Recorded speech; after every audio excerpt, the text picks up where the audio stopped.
Welcome to the first episode of the Journal of Mormon Polygamy podcast, aka the JMP Podcast or the Jump Podcast, where we jump into the articles on Mormon polygamy.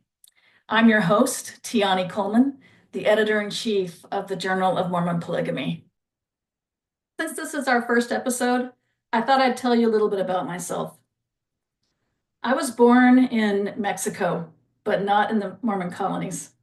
I spent my early years in Mexico, Salt Lake City, Bogota, Colombia, Orem, Utah, and then in 8th grade, my family moved to the lower Rio Grande Valley of Texas, where I graduated from high school.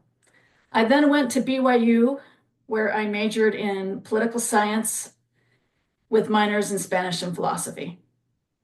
After graduating, I went on a mission. 3 days before I entered the MTC, I got engaged, served my full mission in Spain, Las Palmas, and then when I got home, I got married within a month. 2 months after that, I started law school. I graduated from Cornell Law School, where I served as editor-in-chief of the Cornell Journal of Law and Public Policy. Since then, I have had 5 children and have also been very involved in political activism. The first 10 years, I was involved in partisan politics, having been engaged on both sides of the aisle. And for over the last decade, I've been an independent, working on nonpartisan reforms, namely electoral reforms and other good government pro-democracy reforms.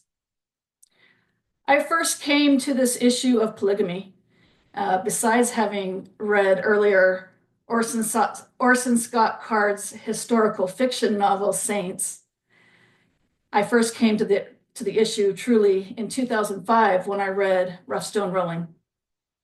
At that time, I realized that this topic is a lot messier than I previously supposed. The little research I did over the following 8 years didn't bring any clarity and made me feel very uncomfortable. So I mostly put the topic on the shelf until about 2013 when the Gospel Topics essays came out, at which time I started researching this topic a lot more vigorously. It was then that I started to dive into the primary sources, and I started to see that the standard narrative on polygamy has a lot of holes and contradictions and unsupported assumptions. With access to information on the internet and with the release of the completion of the Joseph Smith Papers project, there's been an explosion of interest, including new insights and even discoveries regarding details related to the history of Mormon polygamy. Many of you are probably wondering if I'm a monogamy affirmer or a polygamy affirmer, meaning, do I believe Joseph Smith practiced polygamy? We all know that that's the elephant in the room these days. Well, let me tell you, I don't subscribe to either label.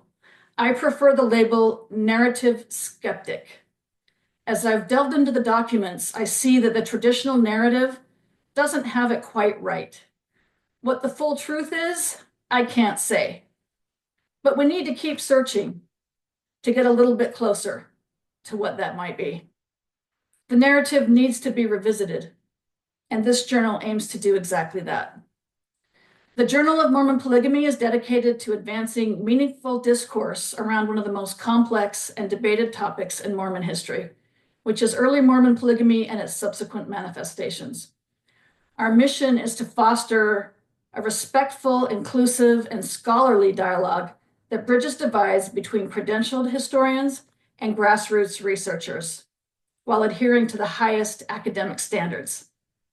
It's been fascinating to me as I've carefully researched numerous primary documents, including many early writings of the numerous saints that didn't go west. I believe there's still a lot more to learn, to reconcile, and to better understand when it comes to this topic. The journal encourages academic scholarly research from various viewpoints, and we will be publishing peer-reviewed articles as well as relevant and timely book and podcast reviews.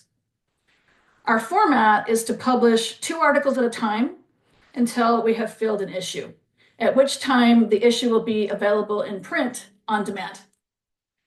Our first 2 articles were just published online this week, And this podcast will be jumping into each article with the author upon publication. Today's episode will discuss our first article, which has two authors. So our featured guests will be Cheryl Bruno and Michelle Stone. Welcome, Michelle and Cheryl. It's good to have you here. You two are just coming off of a successful polygamy conference. And let me introduce these two. I think most of our audience probably know them, but Cheryl Bruno is an independent historian. Hi, Cheryl. And she has written many books and articles, primarily on William Marks and on Masonry in Mormonism. And then Michelle Stone has had a very successful podcast, 132 Problems, where she has explored so many topics. I'd like to say every topic, but she hasn't reached them all yet. But she's explored so many topics on polygamy and has done very well with that. And now this is her first article in the Journal of Mormon Polygamy. Michelle and Cheryl have written the article, Crafting a Sacred Story, Joseph F. Smith and the William Clayton Affidavits. And first, I'd like to know, how did you come to that topic individually and together? Well, I'll just say that this is a topic I've been thinking about for a while because everyone says things like in Joseph Smith's polygamy, we should listen to the women, listen to the women, listen to the women's stories. And there seems to be an impression that the affidavits contain the women's stories. And when Michelle and I looked into it, we realized that the affidavits are much more nuanced than you think. They don't tell the women's stories. And our paper tells why that is, and a little bit about the affidavits, what they were meant to do, and what they do tell us. So that's what we wanted to tell people so that they would have, more of an understanding of what the affidavits were. And I'll add, so I've actually been talking about the affidavits for quite a while. And so part of the fun that's had Cheryl come on board is someone to bat so much of this back and forth. And so Cheryl, if it's okay, I will tell, we were actually on the phone together talking when we discovered one of the central thesis of our article, which, because Cheryl was like, we'll share sources with each other. So Cheryl was asking me some questions about the affidavits and asking me to send her something, and she was some sources, and she was telling me about some sources that she had. And we were actually on the phone together while we were reading this draft of the William Clayton affidavit, which is written in Joseph F. Smith's handwriting with small corrections made by Clayton. And it was in that moment that Cheryl and I discovered, I'm not saying no one's ever known it before, but the two of us discovered the true authorship of this William Clayton affidavit. And while maybe other people have known that, I don't believe anybody's written on it before, at least not that I have been aware of. And so this felt like a huge and important part of the story of the affidavits in general. And if people don't understand how critically important this William Clayton affidavit is, I really do hope that people will read the article, because we made, starting at that point, I think we made a lot of additional discoveries as we prepared for this article. It really was so much fun to do this, because that's the fun part of history, is finding things. And what makes it so much more fun is having a friend who is as big of a geek about it as I am to call to say, oh my gosh, and who can call me and say, look at what I found. And it really, this, like I always say, this is, the field is white, ready to harvest. There is so much to discover in the field of polygamy, of Mormon polygamy. And let me just add that once we saw how Joseph F. Smith had drafted William Clayton's affidavit first, and then William Clayton recopied it later, once we realized that, we could see more clearly how he had drafted the other affidavits from the women. He made the drafts, and then he had them come and sign.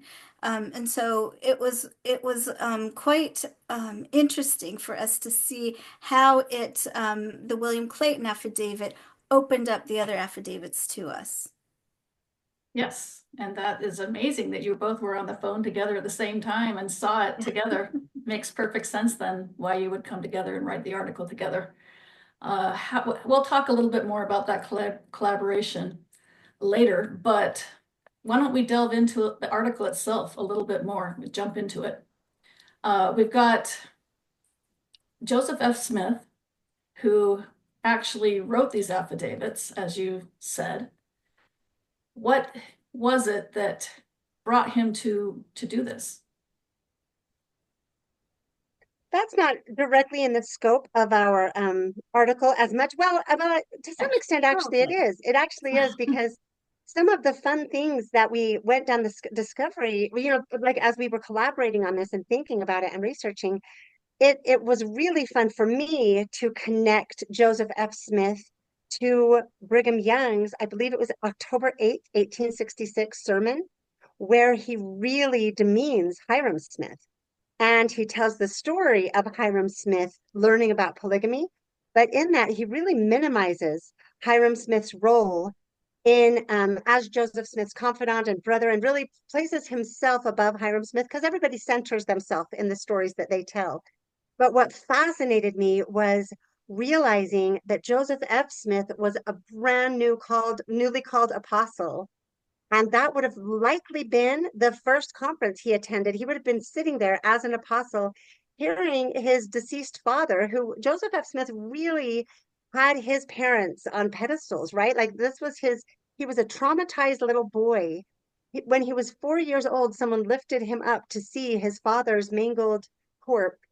And he just was so traumatized by all of this. And so the need to, or the desire to redeem his father gives us a lot of insight, I think, into this affidavit of how Joseph F. Smith really centers Hiram, which gives us some of the insight into why, for example, we see differences between this later affidavit and William Clayton's earlier journal entry, and different other things that become very important as we study this. And it's so essential to realize, oh, that's because we're hearing Joseph F. Smith's voice, not just William Clayton's. And those are important insights to have. So Right. in this 1860, sorry, I just want to play on what Michelle said in this 1866 address by Brigham Young. It's interesting that we see the dynamics of the church narrative being formed right then, because preceding Brigham Young's talk was a talk by George A. Smith, where he was apparently talking. We don't have his talk, but we have Brigham Young responding and telling what George A. had just said.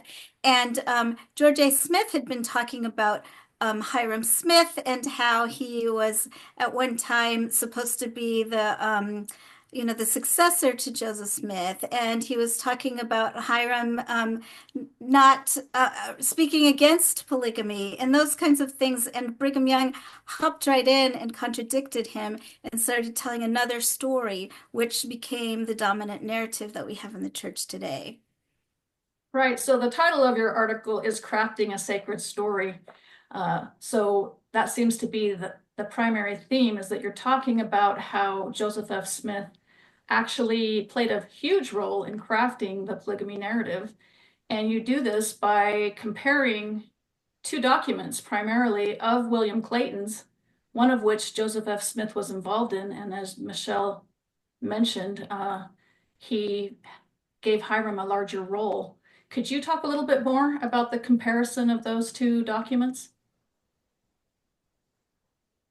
Well, the first document that we had that we thought was just so interesting, and I think, again, we found this together.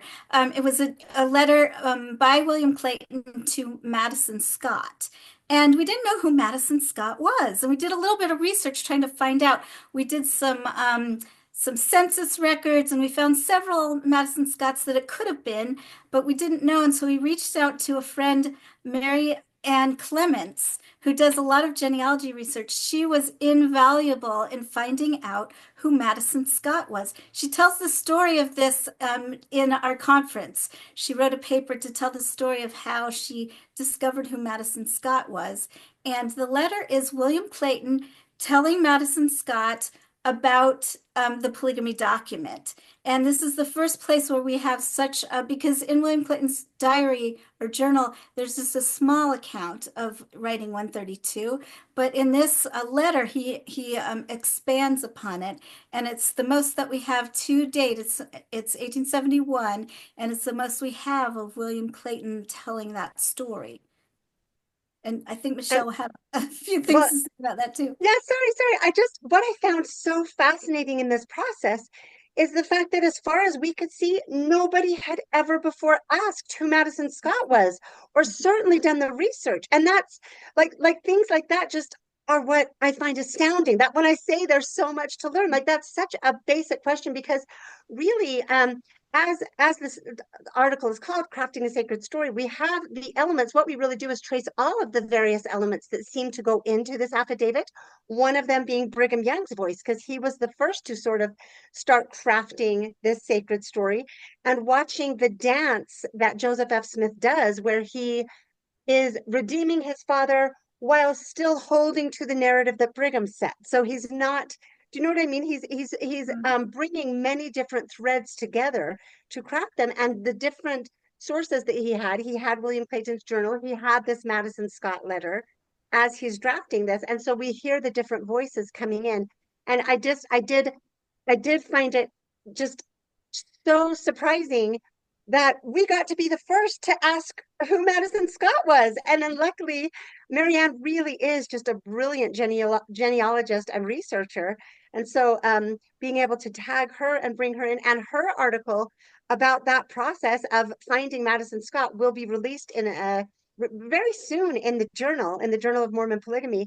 And so people can, I hope that people get excited about how many huge discoveries are being brought forth, right? And will be brought out in this journal. And I hope that people catch the fire of this, and at least will follow along and hopefully contribute themselves, because this really, it's so exciting. And there are more exciting stories about Madison Scott. Cheryl really delved into that entire family. We Yeah, didn't include all of it. I was gonna say that we don't probably have enough time to tell you all about Madison Scott, but he's really important to the story. And so I'd love for Yes. you to read our paper so you can find out why Madison Scott is important. We really had no idea who he was, and I don't think anyone knew who he was until Marianne did this research, but he is integral to the story of Mormon polygamy. So it's fascinating. Right. He And is, that's and really exciting. actually, I now have another paper I want to write based on Madison Scott. I know that Cheryl has other things that she wants to do. Like I always say polygamy is a hydra. Every topic you dive into, 10 more grow up that you have to cover, right? And I want to also just quickly say both Cheryl and I had other papers that we were wanting to work on for the journal until we made this discovery together. And we felt like it was so important that we dropped everything else to collaborate on this paper. And if I may, Cheryl, in the process of writing this paper, Cheryl discovered really a brand new polygamy document that has been in the the files, but nobody has recognized it as a polygamy document until Cheryl came across it. And so when people think that the work is done, I mean, and that will be coming out very shortly in the journal. You'll get to hear about Cheryl's new discovery, which I think will blow people away, because the fact that a new document was just found should also be very telling to people about this research and the necessity of taking it seriously. Yeah, and that's one of the exciting things about the journal is that even though obviously we can't cover everything, we do one article at a time, one topic at a time, but people can delve into the footnotes because the journal documents everything. And as people dive into the footnotes, they discover a whole lot more. So that's very exciting. So as far as the article goes, you talked about how Joseph F. Smith, at the very beginning of this process, found that there was a paucity of evidence. And so then he started to create that. Do you want to talk about that a little bit more? Sure. Do you want me to go? There is a. Did you want to go, Cheryl? Oh, go ahead. Go ahead. Okay. There is an amazing letter from Joseph F. Smith written to George A. Smith, who I believe was his uncle. Am I getting that correct? And Anyway, I Wasn't it shouldn't have Orson mentioned because Pratt? all of a sudden I'm trying. What? I'm sorry. I thought he was writing to Orson Pratt. I'm getting the wrong letter. He was writing to Orson Pratt, an original apostle who did, according to the narrative, thank you for correcting me, George A. Smith was a different letter that, but yes, he's writing to Orson Pratt, who was in Nauvoo, and according to our traditional narrative, was very closely involved in polygamy in Nauvoo with Joseph Smith from the standard narrative. But Joseph F. Smith wrote to Orson Pratt as he was collecting all of these sources, right? Collecting these resources. Really, the evidence that we have about Joseph Smith's polygamy is due to Joseph F. Smith. It's Joseph F. Smith who created the body of evidence that we rely on for our understanding of polygamy as the historical community and the church, right? For the traditional narrative. And he writes a letter to Orson Pratt asking Orson Pratt several questions. But one of the most important questions, at least how it comes across to me from Joseph F. Smith, that he asks him is if he would send him his knowledge of Joseph Smith's polygamy. And as he's asking for that, he expresses his shock when he started to look into this to see that what is the wording? I'm drawing a blank right now. He says the lack of evidence, he might say the total absence of evidence of Joseph Smith's polygamy. He says that there has been work done, which interestingly Orson Pratt did, to make theological arguments for polygamy, but that there was nothing that tied Joseph Smith directly to it except for the revelation in Kingsbury's handwriting. And so that is a huge admission right there, and also tells us some very important information about Joseph F. Smith and his mindset and his process and the reality that he faced as he's tried to start digging into the evidence to show the RLDS cousins that were coming out that they were wrong, that Joseph Smith had been a polygamist. He realized he had nothing to show them. And so he went about collecting and creating it. And what's the most interesting part, I think that Cheryl would agree with, is that Orson Pratt wrote a response to that letter and answered all of his other questions, but said nothing about Joseph Smith's polygamy. Do you have anything to add, Cheryl? I thought that was interesting too. And of course, it gets us back to William Clayton because he's a very important testimony in all of this with his affidavit, and the letter, of course, strengthens that. Right. So what I was going to say too, along with what Michelle said, was that Joseph F. Smith was what he was trying to do was to gather evidence, so he has these affidavits that he's drafted. He didn't really want to know the women's stories, the particulars of Nauvoo polygamy, what the unusual aspects of Nauvoo polygamy were, how the woman met Joseph Smith or how they got married or anything. He just wanted an affidavit that proved this person was married to Joseph Smith. And so they're very succinct. The affidavits are very succinct, and they try to give sort of almost a legalistic, they're not quite legal, the affidavits, as we discuss in our paper, but he wanted to give this view of polygamy so that he could prove to the RLDS missionaries who were coming out and his cousins that this had happened.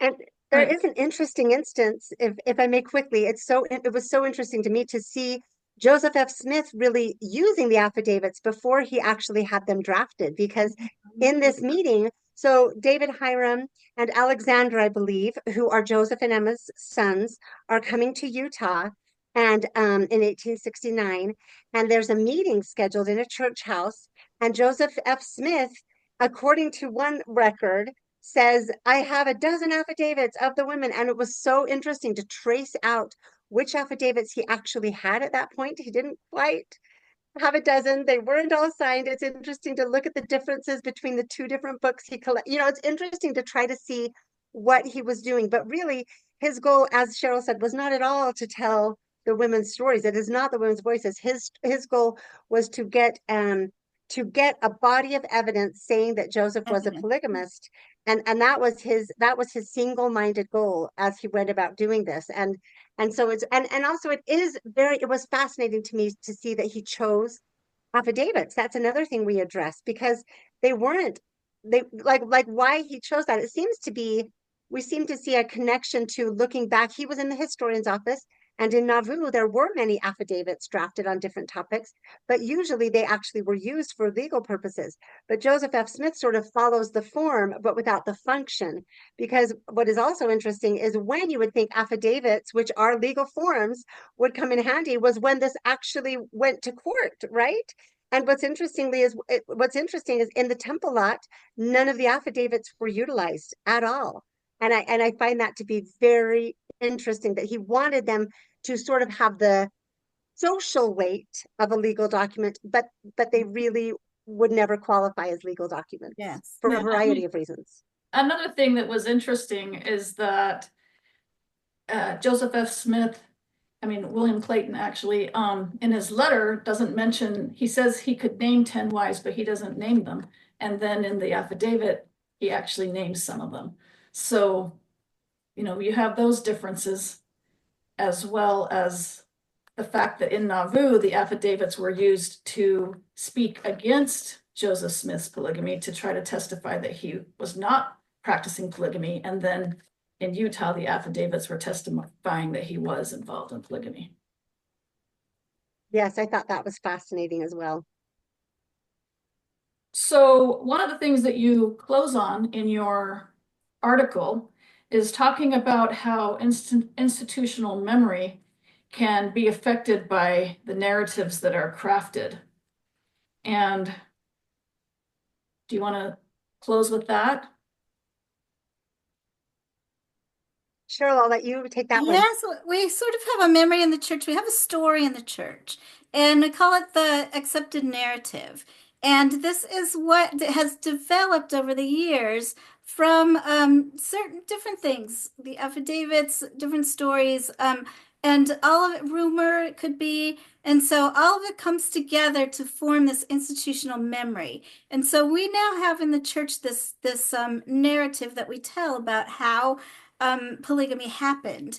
And as we dig more and more into the particular evidence and the particular documents, we realize that sometimes our institutional memory doesn't always fit with the documents. It's something that was crafted, that was created, and it almost takes on a life of its own. And so it's very hard as historians to go against that narrative. And Michelle's group likes to say that they, have a different narrative. And I don't think that I have specifically a different narrative, because I still believe that Joseph practiced polygamy and initiated polygamy. But I also realize that the narrative that we have, the accepted narrative that we have, is an institutional memory, and that we need to push against it a little bit and realize that it doesn't always fit with the evidence that we have. That's great. If I may add, we exist is to go back into, why the journal exists is to go back into these documents and really see what they're actually saying. And as some people have said, different people can interpret them differently, but we need to really, delve into them. So two really quick things.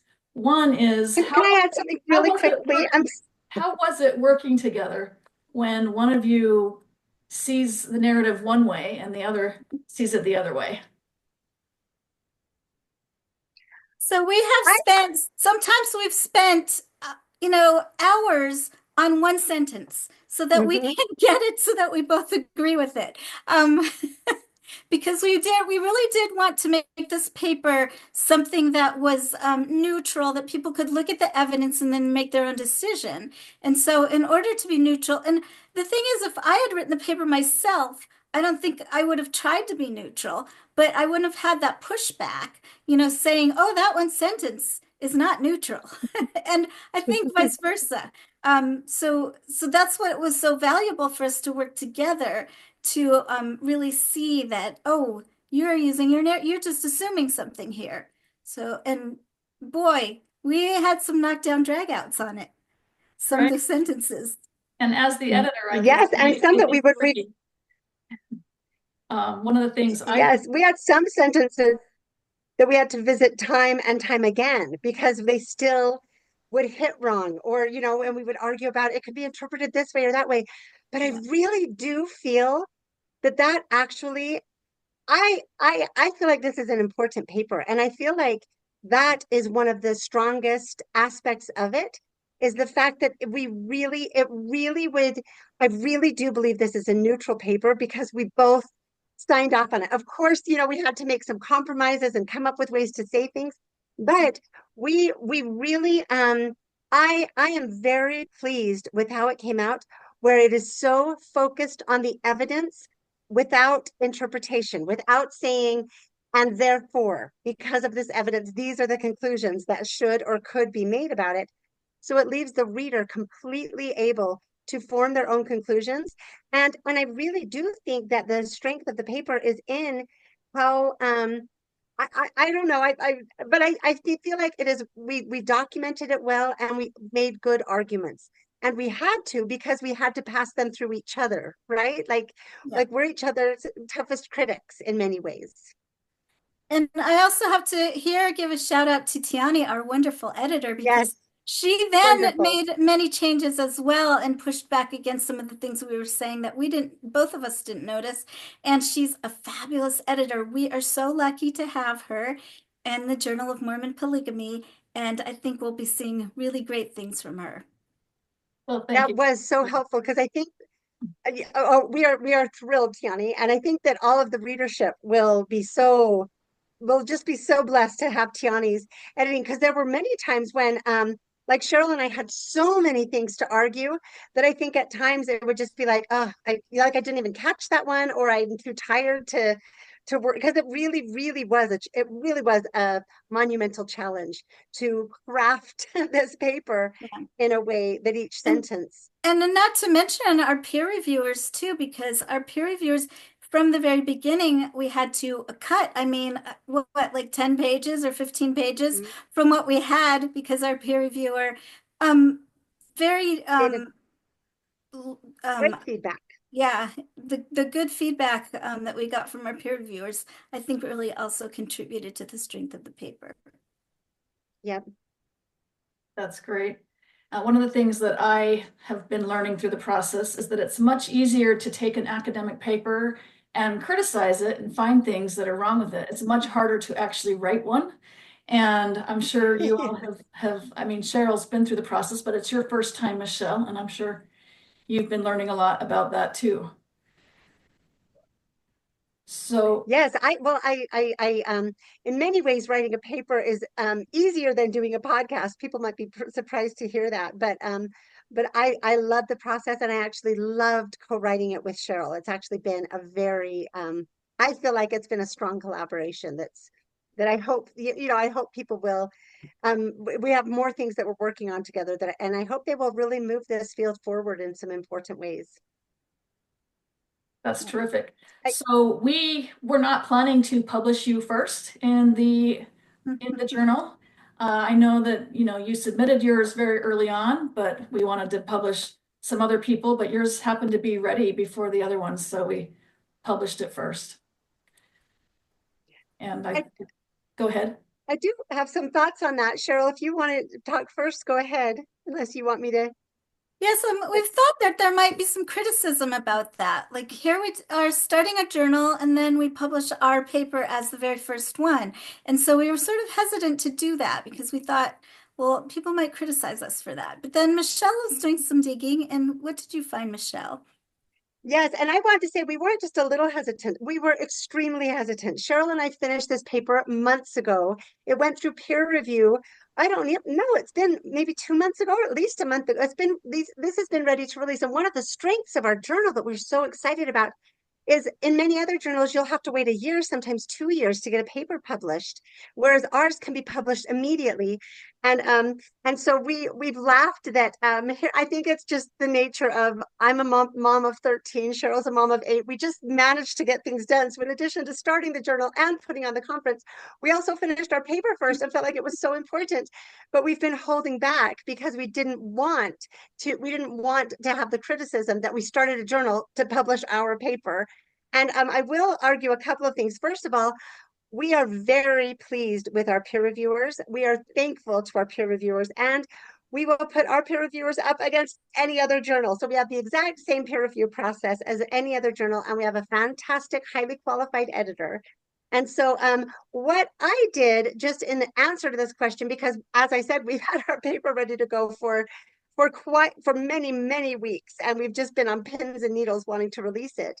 But I went back and looked at the other journals in the Mormon history space. And I found that MHA was founded by Leonard Arrington. The first journal came out in 19, I always get their century wrong now, in 1974. And interestingly, several of the articles were by members of the board or founders in those first issues that were released. And then in JWHA, it was founded mainly by Richard Howard. It had a kind of a preliminary start before that and then another start. But both times, again, the founders and the board members wrote the initial articles in the initial releases. And so actually, we are not, I mean, of course, people who have a big enough interest in history to start a journal would have some things to say. And so, so we hope to publish as many voices as possible, as many perspectives as possible. But the fact is, Cheryl and I had an extremely important paper to get out that was ready first. And even though it wasn't, even though we were a little worried about it, I think we have good precedent to follow in. And I think it's a strong article. And as we have said from the beginning, with our journal, with when people ask about if it will be scholarly or academic, all we've been able to say is the proof is in the pudding. And I hope people will engage with the articles and see what they think. Well, thank you so much, both of you, Cheryl and Michelle. It's been excellent having you here on the podcast, and we encourage everyone to jump into the article, read it in detail, check out the sources, bring your comments, and then also submit your own work. We want everyone to engage in this topic, which is really one of the biggest topics, topics that still needs to be thoroughly addressed. So thank you so much. Thank you, Tiani, for having us on.